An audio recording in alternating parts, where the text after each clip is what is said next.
नमस्कार दोस्तों, चाइना की फॉरेन मिनिस्ट्री ने एक बहुत बड़ा बयान दे दिया है। एक्चुअली में चाइना की फॉरेन मिनिस्ट्री की तरफ से स्टेटमेंट आया है कि इंडिया कोई भी कंस्ट्रक्शन नहीं कर सकता है अरुणाचल प्रदेश में, या इंडिया कोई भी कंस्ट्रक्शन नहीं कर सकता है। अगर स्पेसिफिकली बोले तो अरुणाचल प्रदेश और चाइना का जो बॉर्डर है, वो जो बॉर्डरिंग एरिया है, वहाँ पर कोई भी कंस्ट्रक्शन ना किया जाए, ऐसा चाइना की फॉरेन मिनिस्ट्री का कहना है कि इंडिया का जो राइट है वो नहीं है वहाँ पर किसी भी प्रकार का कंस्ट्रक्शन करने का।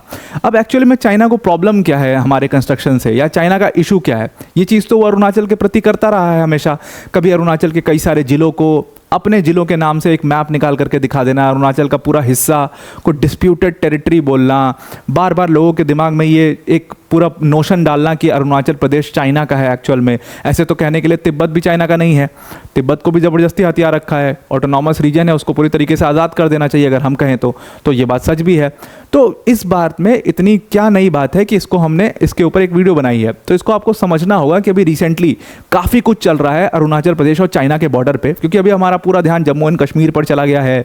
हमारा पूरा ध्यान इंटरनेशनल रशिया समिट पर, रशिया में जो इंडिया रशिया समिट हुई है वहाँ चला गया, नेटो समिट पर चला गया। बट हमें इंपॉर्टेंटली जो हमारा सबसे बड़ा एनिमी है चाइना, उसकी तरफ ज़रूर से ध्यान अपना रखना चाहिए। तो अभी रिसेंटली हुआ क्या है, आप इस मैप से थोड़ा सा समझने की कोशिश करो कि चल क्या रहा है चाइना वाले बॉर्डर पे।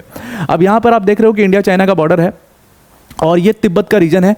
तिब्बत का जो रीजन है उसके थ्रू यहाँ से ये नदी जो बहती हुई बीच से आपको बिल्कुल दिखाई दे रही है, जो तिब्बत को दो भागों में बांटती है, वो ब्रह्मपुत्र नदी है, जिसको चाइना में यारलंग जांगबो कहते हैं। और ये जो यारलंग जांगबो नदी है, अब ये बहुत इंपॉर्टेंट है क्योंकि यही यारलंग जांगबो नदी आती है और यहाँ पर अरुणाचल से देखिए अब भारत में ये एंटर कर रही है, और अरुणाचल से भारत में एंटर करती है तो इसका नाम ब्रह्मपुत्र हो जाता है। अब ये जो नदी है ना ब्रह्मपुत्र, ये हमारे लिए बहुत ज़्यादा इंपॉर्टेंट है। जितना हमारे लिए इंपॉर्टेंट है उतना ही इंपॉर्टेंट ये चाइना के लिए भी है।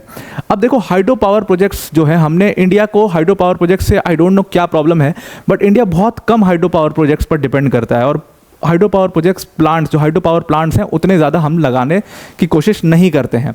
तो हमने क्या किया, तो अब चाइना सबसे पहले क्या कर रहा है, और चाइना को माना जाता है इस चीज़ के लिए, या जितने भी विकसित देश हैं आप कह लो, सो कॉल्ड विकसित देश हैं, लेकिन चाइना को इस चीज़ के लिए खास तौर से माना जाता है कि वो हाइड्रो पावर प्लांट्स बहुत तेज़ी से बिल्ड करता है। और अपने पानी को सबसे ज़्यादा अगर किसी ने इस्तेमाल किया, और ऑब्वियसली ये पानी जो है वो माइक्रोचिप इंडस्ट्री में बहुत ज़्यादा यूज़ होता है। इफ़ यू नो कि उससे क्या क्या चीज़ें, पानी को कैसे यूज़ करते हैं, वो माइक्रोचिप इंडस्ट्री के लिए काफ़ी ज़्यादा यूज़ होता है, कॉटन प्लांटेशन के लिए काफ़ी ज़्यादा यूज़ होता है ये पानी। तो चाइना जो है वो अपने पानी को बहुत ज़्यादा यूज़ करता है और उस पानी को तमाम जगहों पर यूज़ करता है। प्लांटेशन, माइक्रोचिप इंडस्ट्री उन जगहों पे करता ही है, और उसी पानी को वो इलेक्ट्रिसिटी के लिए काफ़ी यूज़ करता है।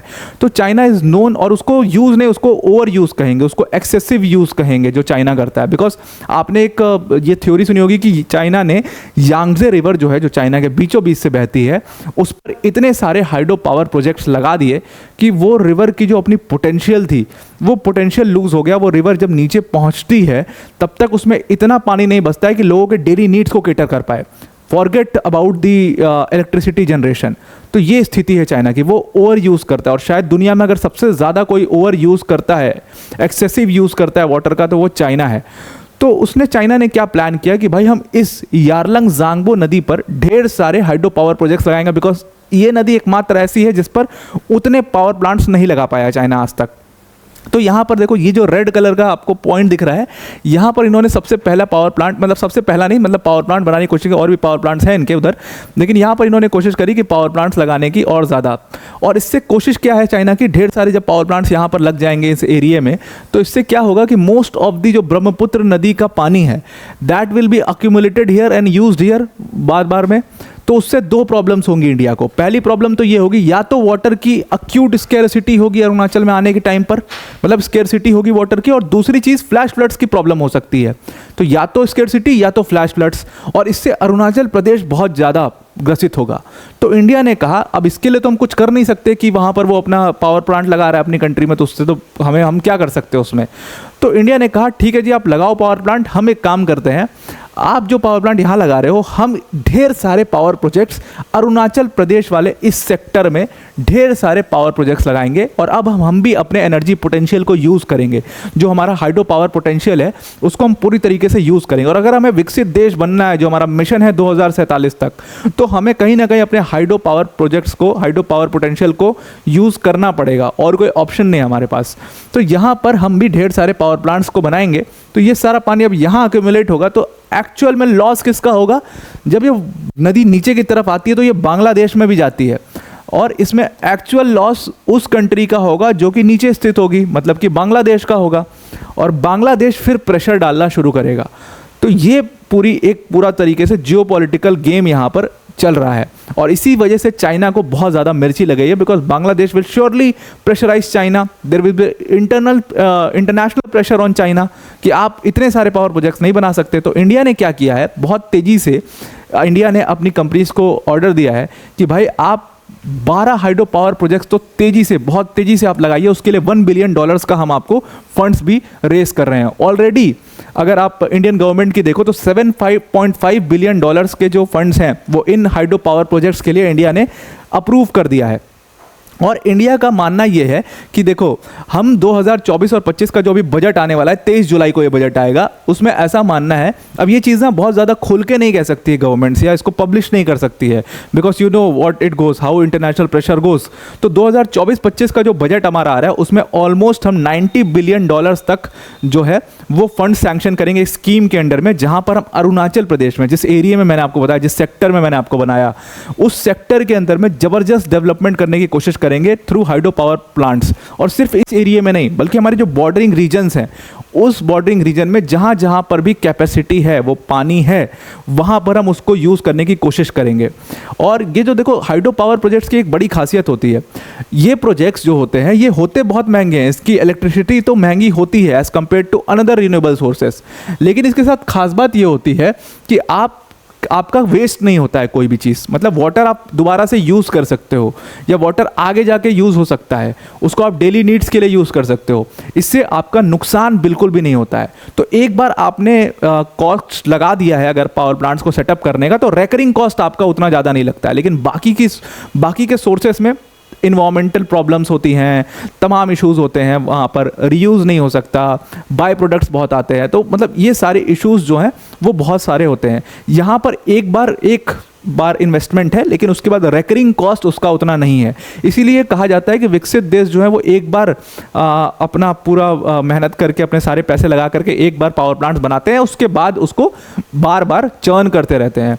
अब अरुणाचल प्रदेश में अभी तक क्यों नहीं हम कर पाए थे ये, उसका बहुत बड़ा कारण ये है कि अरुणाचल प्रदेश में जो वहाँ की लोकल्स हैं, अब देखो ये प्रॉब्लम होती भी है और ये सच भी है, उनका भी परेशान होना गलत नहीं है कि जो वहाँ के लोकल्स हैं इन्वायरमेंटल प्रॉब्लम से, क्योंकि अगर ये पावर प्लांट्स लगेंगे इन्वायरमेंटल इश्यूज़ होंगे, इसकी वजह से हमेशा चैलेंज करते रहे हैं इस चीज़ को। स्टेट गवर्नमेंट का बहुत सपोर्ट नहीं रहा है, उसकी वजह से इश्यूज़ रहे हैं। उसके बाद आगे चल करके अभी देखो आज से ठीक 10 साल पहले 2014 में इंडिया का प्लान था कि हम अपनी हाइड्रो पावर पोटेंशियल को बढ़ाएंगे और उसका सबसे बड़ा अच्छा तरीका है कि हम अरुणाचल से शुरुआत करें।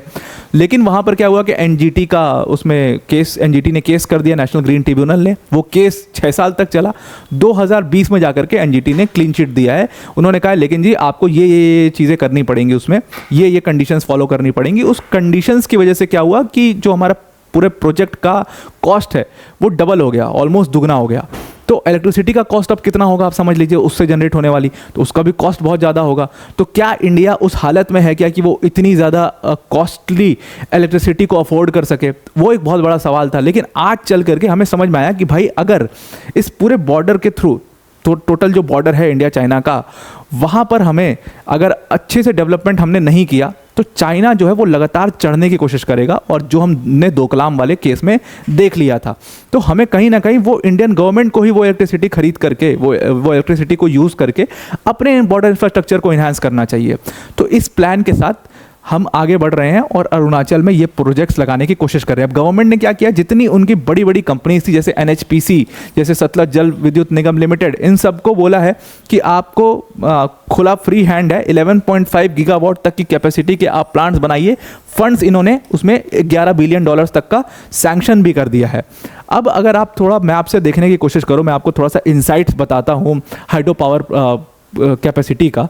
तो इसमें देखो हमारा ना टोटल बॉर्डर अगर आप देखोगे चाइना के साथ, तो ये टोटल 2500 किलोमीटर का बॉर्डर है। यहाँ पर आप लद्दाख देख रहे हो, उसके बाद ये हिमाचल का बॉर्डर लग रहा है, उसके बाद ये उत्तराखंड का लग रहा है। देन हियर एक छोटा सा जो पॉइंट है वो सिक्किम के साथ लगता है, एंड देन अरुणाचल प्रदेश है। तो यहाँ पर क्या है, इंडिया का जो टोटल अगर आप देखोगे तो 2500 किलोमीटर का बॉर्डर है इंडिया का चाइना के साथ में। और ये जो 2500 किलोमीटर का बॉर्डर है, ये मोस्टली एरिया जो डिस्टर्ब्ड एरिया के में आते हैं वो अरुणाचल प्रदेश वाला एरिया है, and then that comes the Ladakh part. अब इन दोनों पार्ट में सफ़ेद पहाड़ियाँ हैं, सारी चीज़ें हैं, सफ़ेद पहाड़ियाँ मतलब सफ़ेद रेत है एक तरीके से आप मानो। तो ये जो मोस्टली रीजन है टफ टेरेन है वहाँ पर। तो अगर वहाँ पर हमने अपने बॉर्डर रोड्स नहीं बनाए, इंफ्रास्ट्रक्चर को डेवलप नहीं किया, तो China will obviously have an upper as. और इसी इंफ्रास्ट्रक्चर को डेवलप करने के कड़ी में सबसे पहली चीज़ जो हम कर रहे हैं वहाँ पर, वो सबसे पहली चीज़ है जो आपने सेला टनल के फॉर्म में देखा यहाँ अरुणाचल प्रदेश के अंदर में। फिर उसके बाद DGDBO रोड को लगातार, जो लेह लद्दाख में DGDBO रोड है, उसको लगातार फिर इन्हांस करने की कोशिश, उसको लगातार कनेक्ट करने की कोशिश की। कितनी भी बर्फबारी हो जाए, वो DGDBO रोड जो है वो नहीं डूबनी चाहिए, वो नहीं पूरी कवर होनी चाहिए, वो हमेशा खाली रहे। तो उसके ऊपर अलग तरीके के टनल्स बनाने की कोशिश, ये सारी कोशिश यहाँ पर लेह लद्दाख में भी चल रही है। तो जितने डिस्टर्ब्ड एरिया है वहाँ पर हम लगातार ये करने की कोशिश कर रहे हैं। और पोटेंशियल के ऊपर आते हैं कि एक कंट्री की हाइड्रो पावर पोटेंशियल कितनी होनी चाहिए। तो कहते हैं कि देखो ज़्यादा एक्सेसिव पोटेंशियल भी नहीं होना चाहिए कि हमने एक्सेसिव यूज़ कर रहे हैं उस चीज़ का, तो उससे क्या होगा कि उसका इम्पैक्ट जाएगा, इन्वायरमेंटल इम्पैक्ट काफ़ी ज़्यादा होगा। तो 60-70% तो ओवर यूज़ होता है, लेकिन एक कंट्री को एटलीस्ट 40-50% यूज़ करना चाहिए। और जितने बड़े बड़े देश हैं वो इतना करते हैं। चाइना एक्सेसिव यूज़ करता है, और चाइना जो पूरी दुनिया में सबसे ज़्यादा अगर किसी ने हाइड्रो पावर पोटेंशियल को यूज़ किया वो चाइना ने किया है। लेकिन हम एज अ कंट्री सिर्फ अपने हाइड्रो पावर पोटेंशियल का 26% यूज़ करते हैं, जो कि बहुत कम है in case of India. India जैसी बड़ी कंट्री के लिए बहुत ज़्यादा कम है, और इसको कोशिश है गवर्नमेंट की कि बढ़ा करके कुछ भी करके 40% तक हम लेकर के जाते हैं, और 40% पे स्टॉप कर देंगे इन पावर प्लांट्स को। तो अभी अगले 5 साल का जो पूरा आपका टारगेट है, इसमें आपको नज़र भी रखनी चाहिए इसके ऊपर कि गवर्नमेंट इसके ऊपर क्या काम कर रही है, कि हाइड्रो पावर प्लांट्स को काफ़ी ज़्यादा लगाने की कोशिश गवर्नमेंट इन बॉर्डर एरियाज़ पर ज़रूर से करेगी जहाँ पर पानी की मौजूदगी है। अगर आप देखो तो अदर रिन्यूएबल सोर्सेज से जो हमारी पावर पोटेंशियल है, हमने पिछले 20 साल में सिर्फ और सिर्फ 15 गीगावाट्स कैपेसिटी के प्लांट्स लगाए हैं, और ये बहुत ज़्यादा कम है।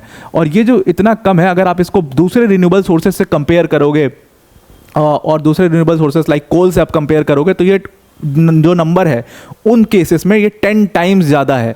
तो हम इतना ज़्यादा क्यों अपने हाइड्रो पावर पोटेंशियल को यूज़ नहीं कर रहे हैं, वो एक बहुत बड़ी प्रॉब्लम है इंडिया के लिए। तो उसका सबसे बड़ा कारण यही है, the costly electricity from this source. उसको क्या अफोर्ड कर पाएंगे, ये एक बहुत बड़ा सवाल है। तो इसीलिए भारत उतना ज़्यादा यूज़ नहीं करता है। तो आई होप आपको समझ में आ गया होगा कि चाइना ने ऐसा स्टेटमेंट क्यों दिया कि इंडिया जो है वो अरुणाचल प्रदेश में कोई डेवलपमेंट नहीं कर सकता, या इंडिया किसी भी तरीके की कंस्ट्रक्शन नहीं कर सकता, वो एक डिस्प्यूटेड रीजन है। चाइना को एक्चुअल में मिर्ची लग रही है, बिकॉज इंडिया अब एक्चुअल में अपने हाइड्रो पावर पोटेंशियल को यूज़ करने जा रहा है। सो आई होप आपको ये पूरा आर्टिकल समझ में आ गया होगा।